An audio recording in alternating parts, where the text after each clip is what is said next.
Hi Capricorn, welcome to Higher Source Tarot for a tarot reading for all Capricorn, Sun, Moon, Rising, and Venus. If you're new to the channel, welcome to you. I'm glad you're here. I post new readings every Friday, then again on Monday.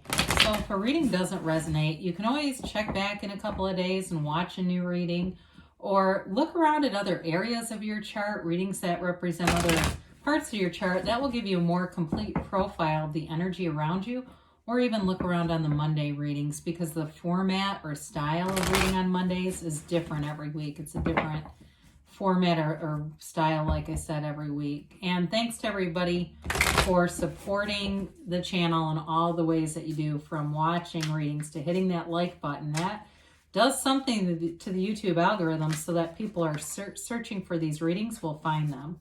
And if you like tarot and you like this channel and you haven't subscribed yet, I'd love to invite you to join us and subscribe, so then you'll know when anything new is posted here. All right, what advice do you have for Capricorn? Sun, Moon, Rising, and Venus. What does Capricorn need to know, please? Messages do you have for Capricorn? Okay. We'll begin here with the tarot, and then we'll have the angel answers. Oracle cards here too. You've got here the Two of Swords, the Ace of Pentacles, the Wheel of Fortune, the Devil, the Seven of Swords, the Ten of Swords, the Page of Swords, and the Ten of Cups. Well, you know, we're gonna acknowledge some of this, but it's really an interesting reading, because whatever's been holding you up, you're going to be moving free of it. You've got an energy that gets you into a new phase, new momentum, and, you know, there's a beautiful element to this reading. And honestly, it's like, it feels like some phase of your life here that you are transcending. Something that had you stuck and stagnant, maybe a relationship or just codependent patterns in relationships in general that have caused you. For somebody here, I hear it's like you want people to treat you the way, or take care of you in the way that you've done for them. Like there's sort of this sadness to it in a way, but nothing is wasted in God's economy, as we say. And I know God means a lot of different things to a lot of different people, but it's the easiest word for the job, okay? So you've definitely got air here, Gemini, Libra, Aquarius. You've got Capricorn here. And you've got water and earth here too. So with this Two of Swords, you know, there's a protective energy about this. The bottom sword represents fear and the top sword represents anger. And so until you can detach from some of those stronger emotions, it's going to be very difficult to see the possibilities in your life. This kind of energy is the kind that will keep you feeling very caught in the middle between really people, between egos, between trying to people please. And it's heavy, it's burdensome. So it's time to walk free of this and allow yourself to be beautiful. Allow yourself to soar to heights you did not know were available to you. It's this kind of energy that we're going to move out of. With the, for some of you, I actually see a physical move here too, by the way. And it may be very abrupt with the Seven of Swords, because this can actually be about moving. We don't always read it that way. It tends to represent the asshole in everyone's reality, you know, but in this case, it may be a move that you make that's kind of, it makes somebody else in here feel sad, and that Two of Swords may be part of it. As you change, it can be difficult for the people around you because they get scared, but you've got something beautiful here. I mean, let's not diminish this, okay? There is a new phase that's going to be starting up here for you, and it brings in infinite possibilities. It brings in celebration. Be happy for yourself here. You know, you got to live for yourself. And so with this Ace of Pentacles here, it's a new chapter. If you have some kind of a, like I said, a move, you're going to have just the right resource that shows up here. A new opportunity that seems to drop into your lap out of nowhere and makes it seem, I was going to say irrefutable, but it's like, you can't say no to this offer. And it's something stable, though. This is long lasting. You're also in a time, too, here where I feel like things are going to change a little bit socially for you. And you're making relationships here that are going to be very long lasting, whether they're business connections or, professional relationships. But the vibration of this is really positive. It's high vibrational content. And so in friendships, too, though, they're trustworthy people who show up here. So like I said, if you felt like you've had a lot of codependent type of relationships, these are much more balanced and even. And so it feels easy. It feels good. It's the Wheel of Fortune comes in to move things along a bit. And it's a card of success. It's a card of, if you felt like you were stuck in a pattern, this definitely will move you forward. It's a card of good fortune coming your way too.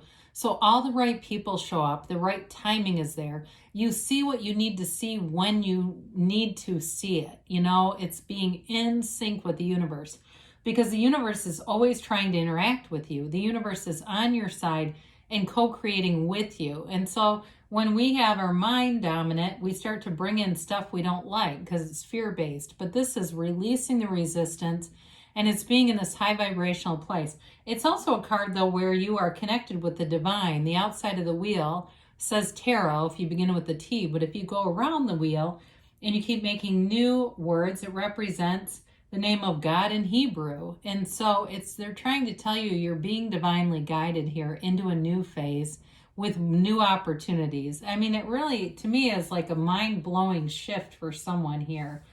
So the devil shows up, and the devil likes to force manifest. And the problem with that is that relationships and things that come in under this energy aren't sustainable. We've all done this, where we've manifested something, but it felt unsteady. You felt unsure of it. And that's because it was through our own ego and force and mind. And so it wasn't, it's tied to Adam and Eve here, but they're chained to him. They don't want to be here. And so as soon as they can walk free, they will. And so for some of you, you may have manifested relationships through this way, and it just didn't sustain. Now, for others of you, this is also about not living up to your potential. He holds that fiery staff upside down, and it illuminates nothing. It's useless. So there's talents and gifts here that you are discovering, and that's part of being set free, especially if you're at the end of something. Whatever it was, the universe was pushing you into alignment. It was not letting you stay in a situation that was going to keep you muted. This is the shadow aspect, but with the shadow, we know the light. This is the contrast that allows you to see what you want so that you can have that point of attraction that brings in more. So I mentioned before, the Seven of Swords can definitely be a hasty move. And I do feel like for some of you with the Wheel of Fortune, that's exactly what it is. It's going to be almost like things turn on a dime. And it may seem to some people like you're being out of character or acting out of character, like you do something very suddenly. And they might even try to control you with that devil energy, kind of guilt trip you into doing something to stay or make them happy. Go with your heart. If it's moving on to something else and somebody else doesn't like it, don't allow them to dictate to you how to live your life. So if you have to kind of turn on a dime, I do feel like the Ten of Swords represents an influence in a relationship for you. This Ten of Swords, a person, like I said, might try to make you feel very guilty about it. But again, guilt is like a weapon, right? It's not our true selves. The soul does not try to layer guilt onto people. And so this can be a very dramatic reaction. So especially if you're planning something big, or like I said, it's not really well planned out and it just seems to happen quickly, their reactions may be dramatic, but you don't have to participate in somebody else's drama. You don't have to buy into it. And you can keep some distance because you're here as an adventurer with this Page of Swords. You've got this new spirit and this desire to go out and see more, be more in your own reality. And so you're ready to go here. And this is not holding back. There's this sort of, it reminds me a little bit of the Fool in some ways with the beginner's mind, being courageous enough to go out into uncharted territories for you. So like I said, if it's moving on to something else, It may be new, but it feels exciting. If it's a new relationship for you, it may feel like the first relationship that's really mattered in some ways and it's been a match for you. And so there's an enthusiasm about this. And so with the 10 of Cups, this is a very subjective energy. It is the happy family card. They rejoice and they dance and they celebrate. The rainbow is the rainbow after a storm. It indicates that whatever you've been through, you have blue skies ahead. It's like whatever you made it through, you know enough about yourself now that you're mastering life and you won't repeat the same mistakes. You will not be living in this cycle where it keeps you tied down to things. You're ready for new horizons. You're ready for new experiences. And it's celebration. Wherever you're headed, it's being around people who can embrace that and be happy for you. There's nobody in this that is trying to control another person. It's like you're getting into this place where you have people who are excited for you to be you, you know? So I do see it as a very positive shift. And again, if there's some kind of travel plans or movement plans in your life, I do feel like you're going to be really happy about it, regardless of what anyone else has to say. I mean, you know, usually when somebody really wants to control another person, it's not for your good. It's something about them, right? I mean, because wouldn't you feel guilty if you stopped somebody from living their dream just so you could feel happy about having them there? It's, you know, right? All right, so you have here, communicate clearly. Like we said, the universe always hears your heart. The universe communicates and interacts with your feelings. That vibration of feeling is what's doing it. Now, they say compromise. So, you know, there may be a little bit of a bone you throw to somebody to ease whatever this tension is. But again, I feel like you got to be true to yourself, right? It's like, well, do what I can here, but I just don't feel like you're going to give up on your dream for somebody else's happiness. They say let go, okay? So let go and move forward. Let go and let God. Within the next few weeks, things are changing. There is a development here. They say don't stop. You're on the right track here, Capricorn.